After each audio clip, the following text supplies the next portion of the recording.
Bom dia!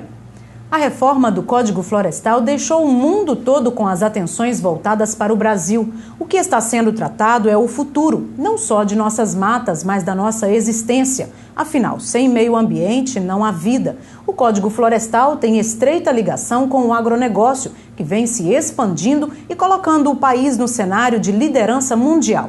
Dentro do saldo do comércio exterior brasileiro, o saldo do agronegócio corresponde a 93%, enquanto o restante da economia nacional responde a 7%. Historicamente, o agronegócio é um dos pilares da economia do leste de Minas. No programa AgroMinas, você acompanhará as ações do pequeno ou grande produtor que ajudam a consolidar essa economia brasileira. No programa de hoje, você vai saber o que é o agronegócio. Conhecer tecnologias para pecuaristas que ajudam a melhorar a qualidade da carne. O cuidado com o café. Em Manhuaçu, a preocupação começa antes do plantio. Novos sabores chegam ao leste de Minas. Você vai conhecer a fruta do Amazonas que causou briga entre Brasil e Japão por causa de uma patente. O programa AgroMinas está começando agora.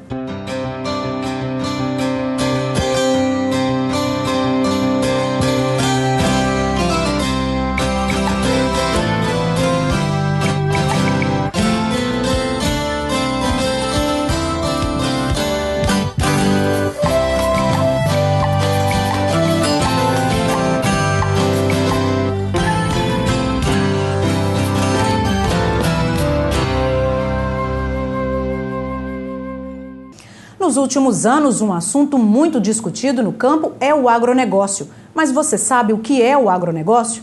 Será que podemos chamar de empresário o pequeno agricultor que planta um punhado de milho, de feijão, de arroz? Pois bem, o agronegócio é toda a relação comercial e industrial envolvendo a cadeia produtiva, agrícola ou pecuária de um país. O programa AgroMinas, então, preparou uma reportagem simples, mas você vai ver que explica bem essa expressão, que mais parece um bicho de 7 cabeças. Acompanhe. Dos dois lados, no início e no fim do túnel verde, a luz que para muitos pode passar como apenas mais uma paisagem rural. Plantio de banana, mandioca, feijão, milho. Uma salada que cresce e amadurece na terra. Para temperar tudo isso, a boa e velha pimenta.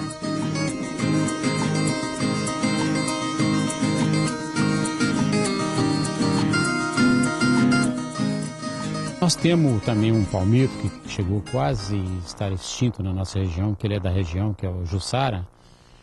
O Jussara também, a fruta dela dá um suco, a polpa dele dá um suco com característica melhor do que o açaí.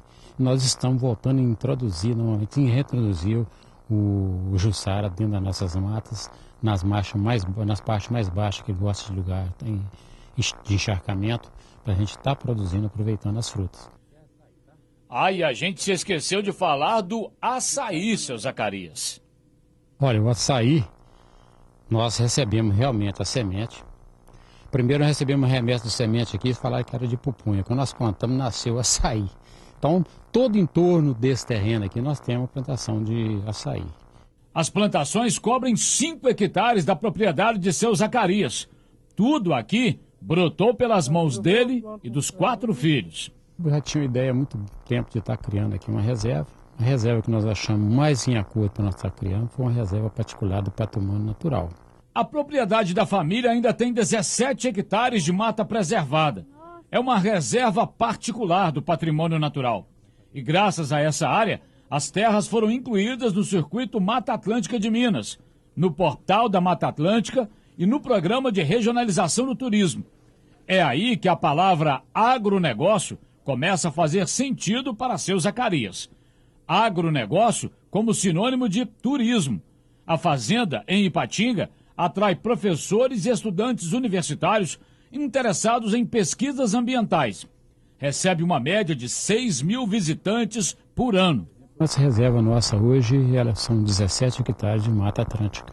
E nessa reserva vão estar nossas nascentes, que eu acho muito importante para nós, porque diz que esse século não vão fazer guerra por causa de água, né? Mas aqui não estão pretendendo não, tá? Nós estamos pretendendo produzir água. E também é um local de multiplicação de vidas.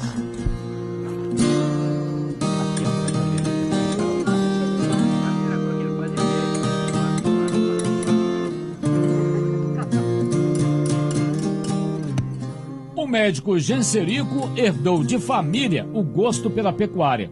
O rebanho produz, em média, 1.000 a 1.200 litros de leite por dia. Ele não se considera um grande agronegociador. Pequeno, né? Micro. Nesses 42 anos como pecuarista, Genserico observa que de uns tempos para cá, as condições climáticas da região não têm ajudado muito. A época pior é de julho até novembro, né? Essa entre-safra aqui, nossa, é muito longa. O período não chuvoso é muito longo. Inclusive, isso encarece muito a produção, porque nessa época tem que tratar do gado e praticamente tudo que você produz vai consumido com esses ingredientes que você tem que comprar.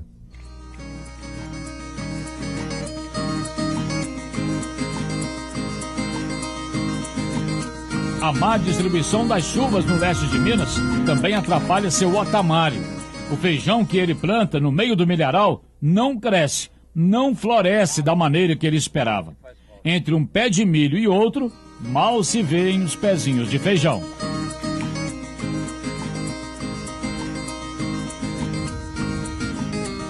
Precisa de mais água para poder produzir feijão. Se não der mais água, não produz feijão não. Tem que ter água para feijão. Se não tiver, a seca é prejuízo grande. Aí que vem o prejuízo da gente. A gente gasta para plantar o feijão, gasta para limpar a terra e não colhe nada. Mas se o feijão não vinga, a propriedade ainda tem algumas cabeças de gado, um pomar para a subsistência e o principal, o milho. Todo ano, seu otamário colhe pelo menos 20 mil quilos. E essa produção ele negocia por aqui mesmo, na região de Capitão Andrade. Vende para outros fazendeiros que precisam do produto para alimentar o gado. Essa aí vai estar com destino de ir para o Valadares, 2.500 quilos para um amigo meu lá. E para São Geraldo Tomeritinga, mais 2.000 quilos. Ela vai sair assim, de acordo, né? Aí tem os outros que não tem destino ainda não, né? Ela vai pegar um destino ainda para onde vai, né? Mas que vai mesmo para a zona rural aqui mesmo. Quando se fala em agronegócio, a gente logo imagina grandes propriedades rurais, milhares e milhares de cabeças de gado, equipamentos modernos. Mas na nossa região ainda sobrevive uma prática antiga, conhecida como os meieiros. Por exemplo, esses homens que estão aqui colhendo o milho de seu otamário são meieiros. Eles receberam a semente, ajudaram a plantar, agora estão colhendo e parte desse milho aí é deles.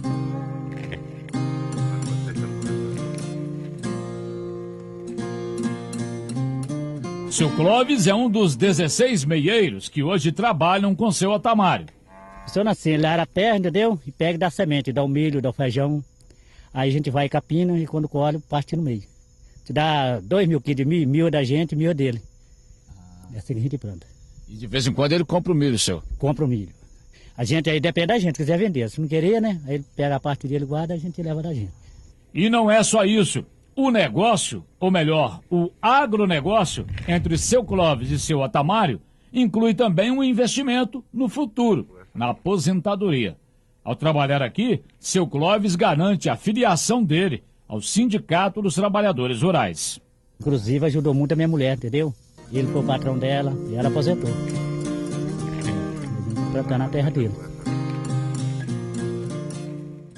A revista Agrominas começa a ser distribuída hoje. A edição traz na capa o confinamento de gado. A reportagem fala dos benefícios da produtividade. Tem ainda uma reportagem sobre o cupuaçu, o fruto do Amazonas que gerou briga entre o Brasil e o Japão por causa de uma patente. Não perca! No próximo bloco vamos falar sobre o mercado da pecuária. Ainda hoje no programa Agrominas, uma reportagem especial sobre o café de Manhuaçu, que é exportado para países da Europa. Eu volto já.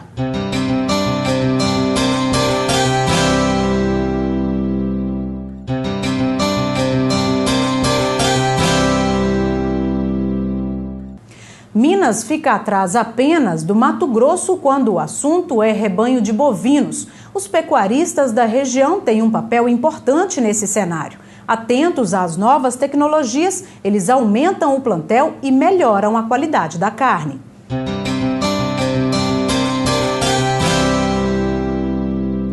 Com 500 hectares, a Fazenda União tem o foco no gado de corte. São 470 cabeças da raça Nelore. O produtor rural investe na alimentação balanceada dos animais. Os touros reprodutores e as vacas matrizes têm acompanhamento nutricional para aumentar a produtividade. Para melhorar a genética do rebanho, ele investe em inseminação artificial em tempo fixo. O rebanho do pecuarista José Geraldo faz parte da estatística da região leste, que contabiliza 3.600.000 animais.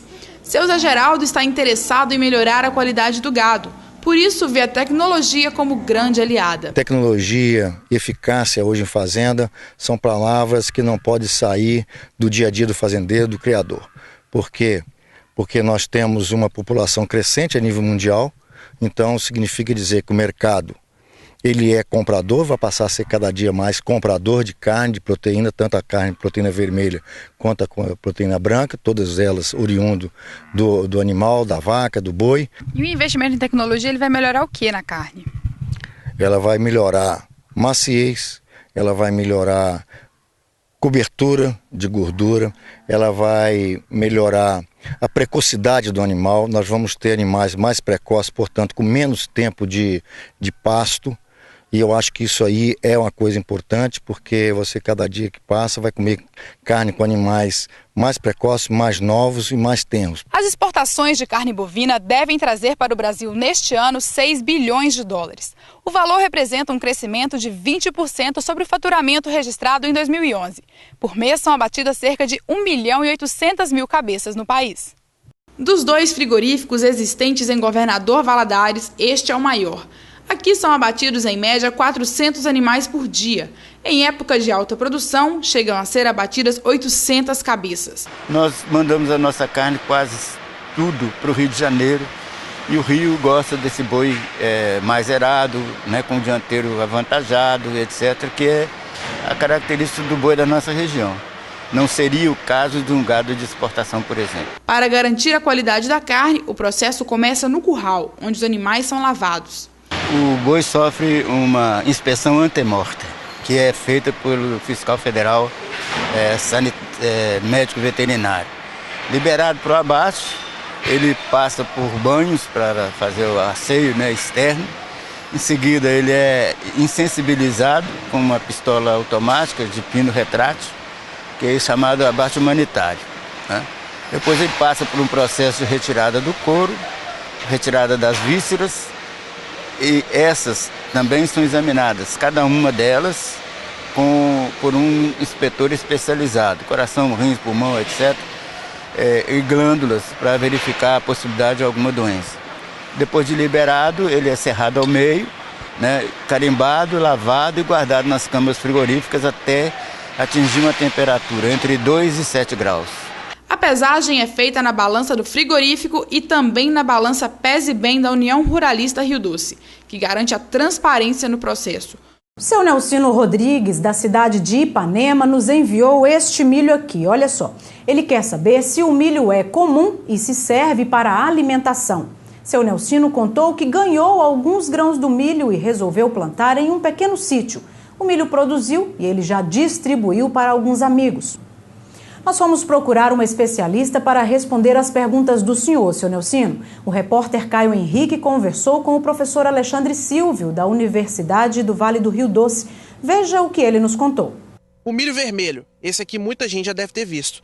E tem o outro, que é o milho chamado de crioula. Mas eu vou conversar com o professor engenheiro agrônomo Alexandre Silvio. Professor, são 3 espécies diferentes na mão do senhor aí. A única diferença é a cor ou não? Tem alguma questão genética também? Não, é basicamente genética. A condição de milho crioula, né, que nós chamamos algumas espécies, é devido à origem. Tá? Eles têm origem, são milhos não melhorados geneticamente, que têm características ainda da sua região de origem. Por exemplo, a origem do milho ele vem desde a questão do limite da América do Norte, na região do México, até descendo próximo à América do Sul. Então esses milhos nativos, né, milhos ainda que estão no estado selvagem, podemos falar assim, tecnicamente são chamados de milho crioula. Elas são mais resistentes à competição com plantas daninhas. Por quê? Porque lá no meio do mato, lá na floresta, ela tem que se desenvolver em competição, então tem mais resistência. O milho amarelo, ele é um milho comercial. Qual que compensa mais para o produtor rural, então, lá na região dele, na área dele, produzir? O milho comercial, esse milho foi melhorado geneticamente, né, ao longo dos anos. E o que acontece? Ele, quando é melhorado geneticamente, o principal objetivo é produtividade. Então, esses milhos crioulos, ele tem um limite de produtividade, 5, 6 toneladas. O milho comercial pode chegar a 13, 14 toneladas de grãos por hectare. Mas é recomendável comê-los? Pode comer, só tem um problema, né? Quem é que vai comprar um fubá escuro? Né? Ou comer um milho cozido com um grão dessa cor? A aceitação comercial ela é muito pequena. O professor Alexandre disse ainda que o milho chamado de crioula já foi mais comum. Hoje quase não é encontrado. Quando consumido, é possível sentir um sabor bem mais adocicado do que o milho amarelo que conhecemos hoje, mas não causa nenhum problema à saúde, não. O problema é que ele não tem valor comercial. Você também pode ter suas dúvidas esclarecidas. Basta escrever a sua carta para o programa Agrominas, Rua Ribeiro Junqueira, 383, Centro de Governador Valadares. O CEP é o 35010230. O e-mail é redacão@agrominas.com.br. Uma nova frente fria começa no litoral do sudeste do Brasil neste mês de junho. Isso devido às passagens de frentes frias no mês de maio, que provocaram chuvas muito acima do valor esperado para o mês, principalmente nas regiões leste, sul, central e zona da mata. Vamos conferir algumas cidades. A temperatura em Governador Valadares deve variar entre 19 graus a mínima e 30 a máxima. Sol com algumas nuvens e não chove. Capelinha mínima de 15 e máxima de 23. Sol e aumento de nuvens de manhã. Pancadas de chuva à tarde e à noite. Manhuaçu, a mínima de 18 e máxima de 26. Sol com algumas nuvens, não chove. No Vale do Jequitinhonha deve ser mais uma semana sem chuva. O sol continua castigando a maior parte da região nordeste do estado. Em Araçuaí, Itaubim e Padre Paraíso, temperatura mínima prevista de 20 graus e máxima de 29 durante o dia. À noite, a temperatura cai e pode chegar a 19 graus. A seguir, uma reportagem especial sobre o café produzido em Manhuaçu. Um grupo seleto de cafeicultores já está exportando e precisa manter cuidados especiais.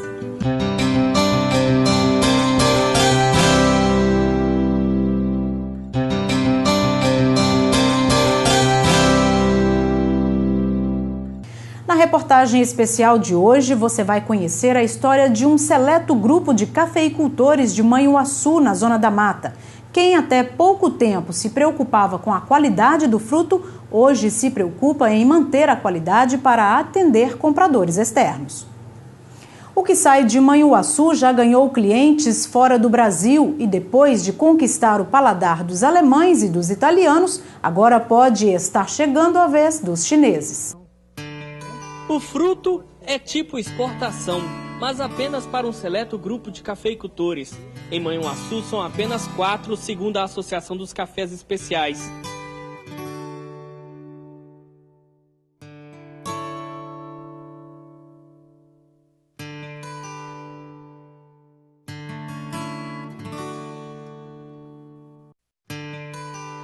Para ser aceito no mercado internacional, o café precisa passar por um rigoroso processo.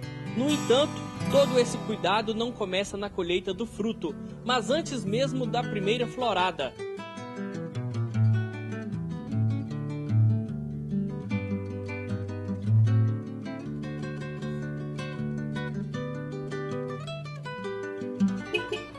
Na fazenda Dona Helena, na zona rural de Manhuaçu, somos recebidos por Alexandre Leitão. Ele é presidente da Associação de Cafés Especiais e nos mostra que até mesmo os visitantes recebem orientações para evitar qualquer acidente. Nós temos várias normas e procedimentos e o primeiro deles, ao entrar na fazenda, nós temos que apresentar a placa de visitantes e para os funcionários com algumas normas e alguns requisitos do sistema Rainforest para a segurança da fazenda e para a segurança dos visitantes. Por que é importante ter? É mais por causa da segurança de trabalho, se você toma algum medicamento, se você é alérgico a alguma coisa, caso aconteça algum acidente, a questão de segurança do trabalho, você sabe aonde procurar e quem procurar, o socorrista. Antes de seguir para a lavoura, Alexandre nos mostra com orgulho os certificados e as dezenas de páginas que o permitem exportar o café da fazenda para países asiáticos e a Itália.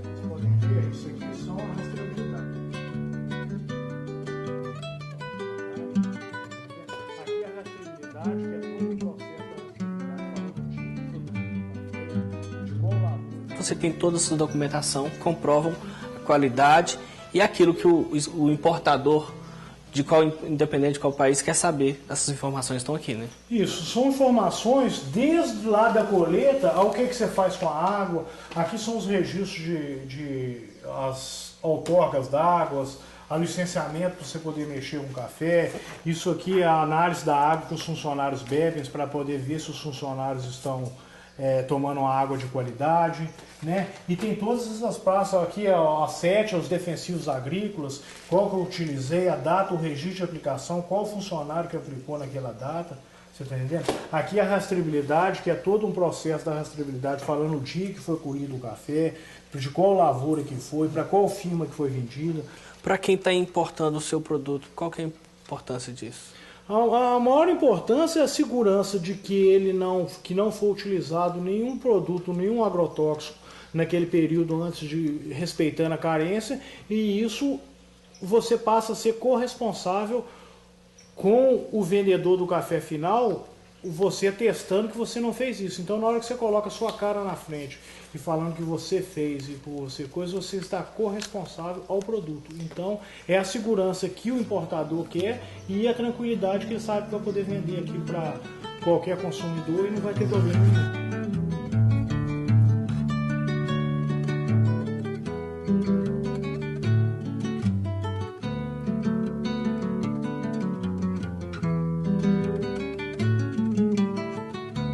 Todas essas regras devem ser seguidas à risca pelos funcionários e também pelos produtores de café. Sem esses cuidados e a preparação dos documentos, a exportação do bom e velho café fica quase impossível. Durante a colheita, que começa no mês de maio, cerca de 30 apanhadores irão trabalhar nos mais de 300 mil pés de café. A preocupação também se reflete na paisagem. Placas indicando que pescar e caçar são práticas proibidas são distribuídas pelas margens dos rios. Tudo isso pode ajudar a evitar o desaparecimento de lindas cachoeiras, como essa. Alexandre nos conta que as matas nos topos de morro são preservadas e, assim como as plantações de milho, ajudam a parar os ventos mais fortes. Vento com flor dá um grande problema com um fungo que instala nas lavouras que chama foma. Essa foma tem sido o grande causador de prejuízo da nossa região, principalmente dessas regiões mais altas. Por causa do vento. Vento e frio na época da florada. 26 cafeicultores fazem parte dessa associação especial. Segundo Alexandre, o café colhido nas regiões de Manhuaçu e Caratinga é de excelente qualidade. Por muito tempo, o café Rio Zona, de qualidade inferior, esteve relacionado com a economia local. Mas o arábica é o tipo mais produzido no leste do estado. Para ele, a altitude da região e o terreno permitem a produção de um café apropriado para a exportação. 3 pilares, né? Que é a parte ambiental, a parte social e a parte trabalhista. Então, esses 3 pilares que tornam o café da região e o objetivo da associação, que é o café especial. O café é o melhor divisor de renda que existe, pois ele, além de dar renda para o produtor, ele dá renda para o pequeno trabalhador também, que esse pequeno trabalhador, ele consegue muito dinheiro na época da safra e sempre consegue adquirir alguma coisa, que seja bens de consumo duradouros ou bens de consumo mais simples, como o comércio da cidade. A economia da cidade. Uma mola mestra da economia é isso. Além de tomar muito a bebida, quem mora e trabalha em Manhuaçu respira acima de tudo café. Só essa parte da região central de Manhuaçu tem pelo menos 300 comerciantes que vivem basicamente do café. Nesta sacaria, 15 funcionários trabalham com carteira assinada. Há mais de 20 anos, a empresa de Adriano atende não somente a região, mas todo o estado. Para ele, o café é a mola que movimenta Manhuaçu. É a principal economia da região, né? Hoje, sem a cafeicultura, vamos dizer, a cidade estaria morta. Então, ela depende diretamente da cafeicultura. Todos nós, comerciantes, dependemos disso. Não só no ramo de sacarias, como é a minha área, mas todos os segmentos aí, na material de construção, pessoal aí do frete, todos os setores hoje dependem diretamente da cafeicultura. Segundo o Sebrae, existem mais de 6 mil produtores de café na região de Caratinga e Manhuaçu. Uma pesquisa apontou o que é preciso ser feito para que o café da região garanta mais rendimento ao cafeicultor.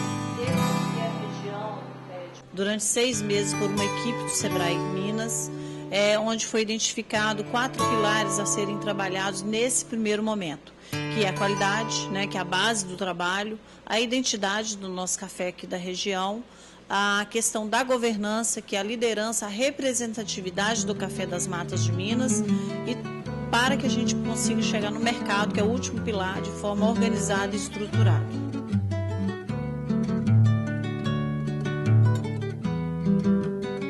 Quem está em busca de novos negócios para que o café da região ganhe o paladar de outros países é o vice-presidente da Federaminas, André Farrá. Ele já esteve visitando a China, Rússia e Turquia, apresentando os grãos das montanhas do Caparaó. Para André, os cafeicultores precisam nesse momento aprender a fazer negócios. A Colômbia pega nosso café, trabalha o café e passa para vender o café com a marca Colômbia. Não estou querendo criticar o pessoal colombiano, mas isso acontece também com a Itália, que compra o nosso café, trabalha o nosso café em café expresso e fica a Itália como o maior fornecedor de café do mundo. É isso que a gente precisa trabalhar para o nosso futuro, para tirar esse erro. De volta à fazenda do Alexandre, descobrimos por que o café que sai daqui é considerado tão especial.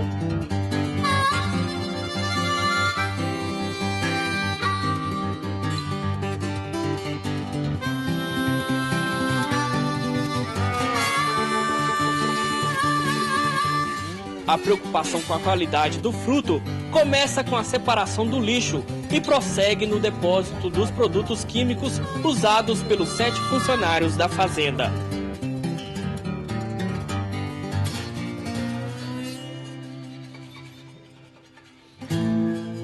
Aqui é o seguinte, o primeiro compartimento é o vestuário, está aqui os equipamentos de proteção necessários para poder visitar essa área.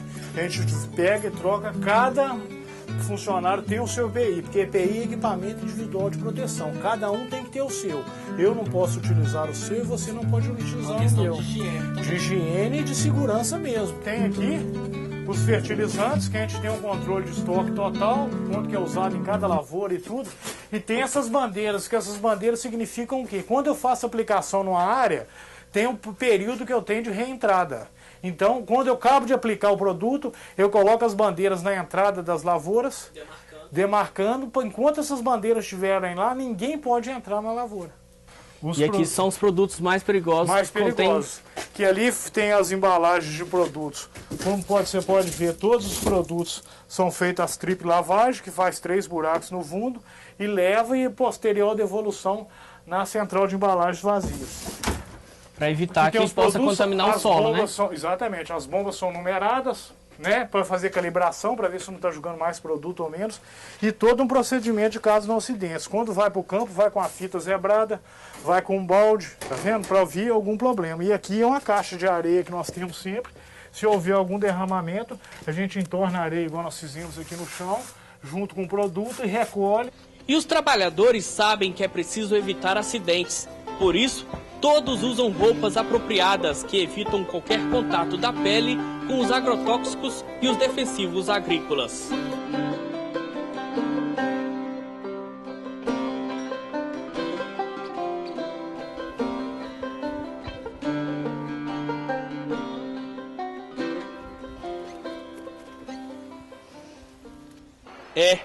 Quem mora aqui respira mesmo café.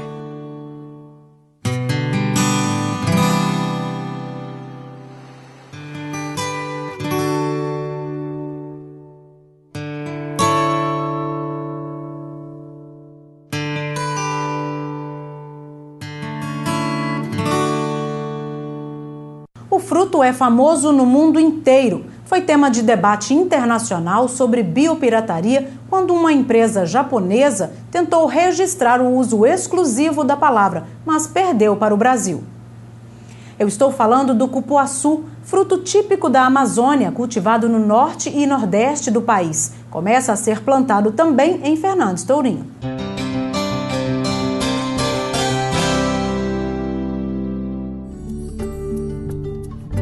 Uma árvore nativa da floresta amazônica.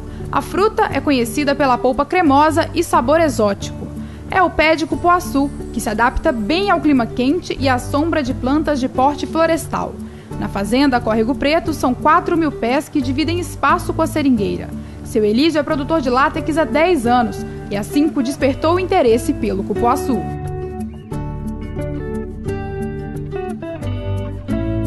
As árvores cultivadas variam de 6 a 10 metros de altura e dão entre 30 e 40 frutos por ano. As flores começam a brotar em meados de agosto. 4 meses depois, estão assim. São tão delicadas que contrastam com a aparência robusta da fruta. O cupuaçu amadurece nos meses de janeiro a junho, com pico de produção entre fevereiro e março. Quando o cupuaçu está maduro, ele simplesmente cai. Os frutos são grandes, medem de 10 a 15 centímetros. A casca é dura, tem os pelinhos, parece uma camurça. Da mesma família do cacau, o cupuaçu é bem maior. Um fruto destes pesa mais de 1 quilo. Outra diferença é a casca. Enquanto a do cacau é macia, a do cupuaçu exige um esforço extra para ser quebrada. As sementes são envolvidas por uma polpa branco-amarelada com um cheiro muito agradável.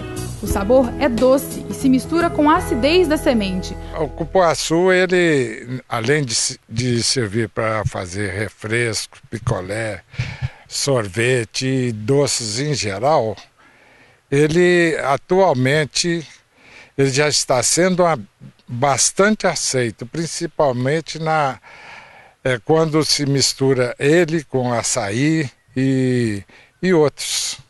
Mas antes de se tornar ingrediente, o cupuaçu é tratado. O processo acontece aqui mesmo na fazenda do seu Elísio. O fruto é colocado neste tanque, onde é lavado e perde os pelinhos da casca. A polpa é separada das sementes e embalada para a venda. Congelada, pode ser consumida em até 2 anos sem perder as vitaminas que contém.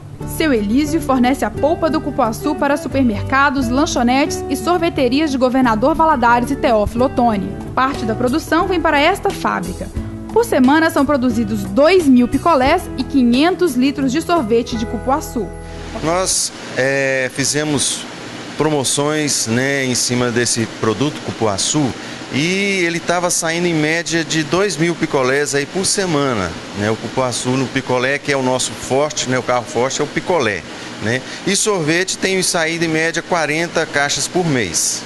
Edson trabalha na produção do picolé. Gostou tanto do cupuaçu que não passa um dia sem saborear ao menos um. Eu nem conheci o cupuaçu, aí depois que a gente costumou a consumir a fruta, aí eu passei a gostar. Aí todo dia eu chuto na média de uns 10 picolé por dia. Você costuma levar até para casa, né? Eu costumo comprar a polpa na mão do cliente e levar para casa para fazer suco no final de semana. A plantação de cupuaçu do seu Elísio é um dos assuntos da edição deste mês da revista Agrominas. O programa Agrominas quer a sua participação. Nosso espaço é aberto a tecnologias, eventos, pesquisas, destaques da cadeia produtiva e novidades que vão influenciar o agronegócio na sua empresa, fazenda ou instituição. Envie a sua sugestão para o e-mail redacão@agrominas.com.br. Lembrando que a revista Agrominas você encontra nas lojas de agropecuária e nos escritórios do IEF, Emater, IDAF e ADAB. O programa Agrominas fica por aqui. Nós temos um novo encontro marcado no próximo domingo às 9 da manhã. Um bom dia, uma ótima semana. Eu espero você. Até lá!